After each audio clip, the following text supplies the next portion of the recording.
News కి స్వాగతం. Hyderabad ఉప్పల్లో jewellery shop యాజమానిని బురిడి కొట్టించి నకిలీ బంగారం తాకట్టు పెట్టి డబ్బు తీసుకోవడమే కాకుండా యాజమాని దృష్టి మరల్చి అసలు బంగారం తోడాయించారు. ఇద్దరు పాత నేరస్తులైన భార్యాభర్తలు ఉప్పల్ పోలీసులు అరెస్ట్ చేశారు. ఆంధ్రప్రదేశ్ నెల్లూరు జిల్లా ఆలూరు మండలం వైకుంఠపుర గ్రామానికి చెందిన కావలి లక్ష్మి, కావలి తిరుపతి అనే భార్యాభర్తలు గతంలో దొంగతనాలకు పాల్పడి జైలుకు వెళ్లి వచ్చారు. హైదరాబాద్ చేరుకుని అపాచీ బైక్ మీద భార్యాభర్తలు తిరుగుతూ అనువైన ప్రాంతం కోసం వెతుకుతున్నారు.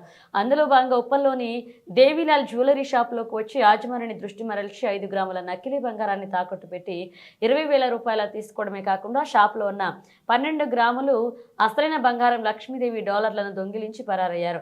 కొద్దిసేపటి తర్వాత షాపుకు చేరుకున్న యాజమాని కొడుకు వారిచ్చిన బంగారాన్ని తనిఖీ చేయగా నకిలీ బంగారంగా తేలడంతో పాటు 12 గ్రాముల లక్ష్మీదేవి డాలర్లు కూడా దొంగిలించినట్లుగా గమనించి ఉప్పల్ పోలీసులకు ఫిర్యాదు చేశారు.